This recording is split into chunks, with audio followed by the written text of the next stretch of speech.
The first time I heard the laughter, I was standing in front of the old barn, shadows creeping along the ground like fingers reaching for my sanity. "You've lost it, you know," my brother mocked, his voice dripping with that familiar venom. "A veterinarian chasing ghosts and curses? What's next, a PhD in fairy tales?" The others joined in, their laughter echoing like a sinister chorus, a symphony of disbelief punctuated by my father's harsh, disapproving grunt. I had spent years trying to convince them that I was onto something, that there was a hidden world beneath the surface of our quaint rural existence. Livestock were dying in grotesque ways, and I was the only one willing to look deeper. My theories about parasitic curses feeding on our herds were dismissed as delusions. The shame of being ostracized by my own family felt like a noose tightening around my throat. They believed I was mad, and that belief twisted itself around my heart, suffocating my resolve. Years slipped away like sand through my fingers as I retreated into the shadows of my obsession.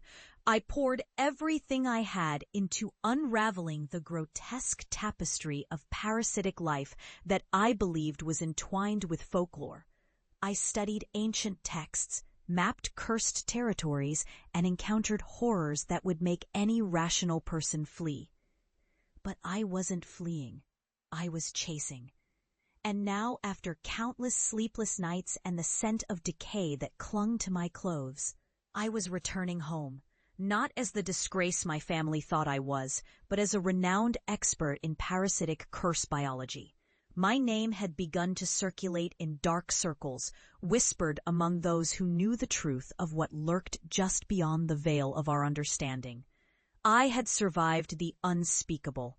I had faced what others only dared to imagine. As I drove down the familiar dirt road, my heart raced with a mix of dread and vindication. The fields were still, the horizon painted with the hues of dusk, but a storm brewed within me.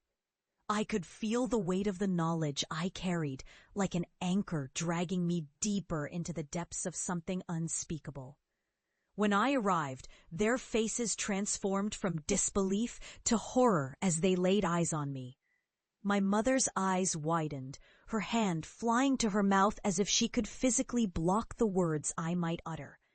My father stood rigid, the color draining from his face as he took a step backward, as if the very ground beneath him might yield to the truths I brought. "Why are you back?" he demanded, his voice harsh and trembling. "You shouldn't have come here." "Because you need to hear me," I said, a chilling calmness settling over me. "And because you need to understand what you mocked." The air turned heavy, oppressive, as I revealed the horrors I had faced, the livestock mutilations that were anything but random animal attacks. I laid out the truth like a gruesome tableau, detailing my encounters with creatures that defied explanation, the vile parasites that fed on fear and flesh, and the ancient rituals that had been forgotten but were now clawing their way back to life. "Those things are real," I said, my voice rising in intensity, "and they're closer than you think." The mocking laughter of my past echoed faintly in the recesses of my mind, but I pushed through. I could almost hear them whispering, "This is insane." But I was no longer the fragile person they had ridiculed. I had become something else entirely, a sentinel of horrors that lay beneath the surface of our mundane lives. And then, as if summoned by my words, it happened. A low growl rumbled from the shadows of the barn, a sound that gnawed at the very fabric of reality. My family froze, eyes wide, mouths agape. They had thought I was mad. They had thought I was delusional. But now, as the shadows thickened and contorted into a shape that should not exist, they bore witness to the truth I had survived.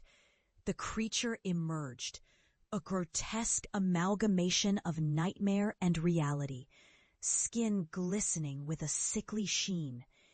I watched as the realization sank in. The cost of their disbelief had manifested into something far worse than they could have ever imagined. As the shadows engulfed them, I felt an odd sense of liberation. I had come back not just to prove them wrong, but to ensure they understood the gravity of their ignorance. The horrors I had faced had forged me into something they could never comprehend. The last echoes of I was the living testament to the horrors that lurked beneath, and that was a truth none could ignore.